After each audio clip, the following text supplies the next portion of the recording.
আসসালামু আলাইকুম সমস্ত ভিউয়ার্স। অনেকটা অপরিকল্পিতভাবেই আমরা 3-4 জন ফ্রেন্ড মিলে আমরা চলে গেলাম কালীগঞ্জে দেশি মাছের ভাজা খাওয়ার জন্য। একবার অরিজিনাল দেশ শুনে আসছি যে দীর্ঘদিন যাবৎ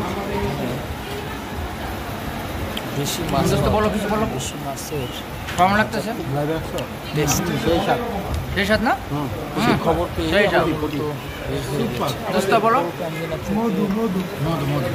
বলো বলো জায়গায় যাইতে প্রায় 25 মিনিট সময় লাগে। একবারে দেশি মাছ। আমরা একটা অটো করে আমরা চলে গেলাম সেখানে। এখানে যাওয়ার পরে আমরা দেখলাম যে অনেক মানুষ খাবারের জন্য আসছে এবং সবাই খুব মজা করে খাচ্ছে। তো আমরা সম্ভবত কারণে দিয়ে বসে পড়লাম এবং আমরা আমাদের নরম ভাত, সেই সাথে চিংড়ি মাছ, তারপরে ট্যাংরা মাছ, পুঁটি মাছ, কই মাছ, তারপরে কি বলে ভেড়া মাছ। মোটামুটিভাবে প্রায় আমরা 4-5টা মাছ এখানে ভাজি করার জন্য তারা খুব সুন্দরভাবে সেটাকে ফ্রাই করছে, পেঁয়াজ দিয়ে সেটা আমরা নিলাম এবং সেটার মজা আমরা উপভোগ করলাম। তো এক কথায় বলতে গেলে যে খুবই অসাধারণ একটা টেস্ট। সাধারণত এই ধরনের খাবার মানে হোটেলে বা এই ধরনের রেস্টুরেন্টে সচরাচর পাওয়া যায়। এটা একটা একটা উদ্যোগ, অবশ্যই প্রশংসনীয় এবং খুবই টেস্টি বলতে পারেন। আপনারা যদি এই মাছের খাবার খেতে চান বা মাছ খেতে চান, দেশি মাছ একবারে দেশি, এখানে কোনো ডুপ্লিকেটের কোনো হচ্ছে মিক্সড আছে, একটা মাছ মিক্সড, যেই মাছটা মিক্সড করেছেন এটাও কিন্তু খুব টেস্ট এবং বলতে গেলে। তো আমরা ব্রেক মানে খেলাম এবং খাবার পরে আমরা যে দেশি গরুর দুধ থেকে নির্মিত তাদের নিজস্ব পদ্ধতিতে দইটাও কিন্তু আমি অসাধারণ এই ধরনের টেস্ট আসলে খুব কমই পেয়েছি, খুব সুন্দর টেস্ট।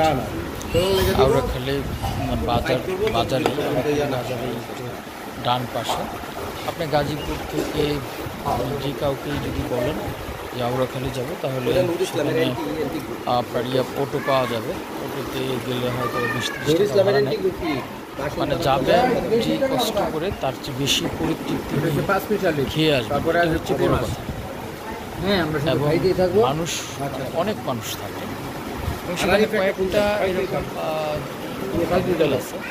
ওই হোটেলগুলোর মধ্যে প্রত্যেকটা হোটেলে অবশ্যই দেশি মাছ পাওয়া যায়, কিন্তু আমি আরেকটা হোটেলে খেয়েছিলাম, কিন্তু আজকে যেটা খেলাম এটা মনে হয় একটু অন্যরকম এবং এটা স্বাদটাও কিন্তু এরকম ছিল। রান্নারও হয়তো কোয়ালিটি আছে বা রান্নার জিনিসটা কি থাকতে পারে, সেটার কারণে হয়তো বা স্বাদের যে তারতম্য সেটা হতে পারে। তো আমি এখানে খেলাম এবং এটার যে স্বাদের তারতম্য নিতান্তই অসাধারণ, মানে এক কথায় বলতে গেলে অসাধারণ। আমরা মোটামুটি 4 জন খুব খেলাম, আমাদের মাত্র বিল হয়েছিল 2000 টাকা, স্বল্প রেটে আমরা সেখানে খেয়েছি। তো আপনারা যদি কেউ যেতে চান তাহলে খুব অনায়াসে যেতে পারেন এবং সর্বোচ্চ 20 মিনিট সময় লাগে। আবার খেয়ে দিয়ে আপনি মোটামুটি ঘন্টার মধ্যে আবার গাজীপুর সদরে দেখতে পাচ্ছেন আমরা খাচ্ছি।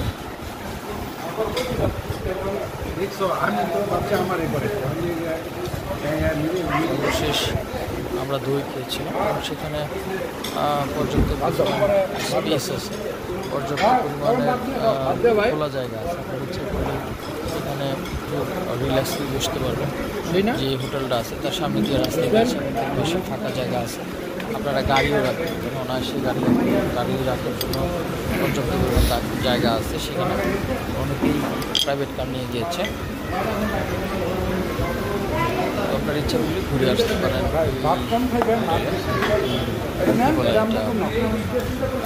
দেশি মাছের যে হোটেলটার নামটা আমি ঠিক ভুলে গেছি। একটা ভিত্তি নামে নামটা আর ঠিক আমি জিজ্ঞেস করলে দেশি মাছের হোটেল বা রেস্টুরেন্ট যাই বলুন না কেন, নামটা আমি ঠিক মনে পারছি না। তো এই ছিল আর কি আজকের ইনফরমেশন, আজকের এই ভিডিওটা। ভালো লাগে অবশ্যই আপনারা লাইক করবেন এবং সেই সাথে ভিডিও দেওয়া হয় না, তো কিছু কিছু ভিডিও দিচ্ছি, আপনারা স্বতঃস্ফূর্তভাবে সাপোর্ট করবেন এবং ভবিষ্যতে আরও এই ধরনের কিছু ভিডিও দেওয়ার জন্য চেষ্টা করবেন। এই পর্যন্ত সবাই অনেক অনেক ভালো থাকবেন, সবাইকে অনেক অনেক ধন্যবাদ।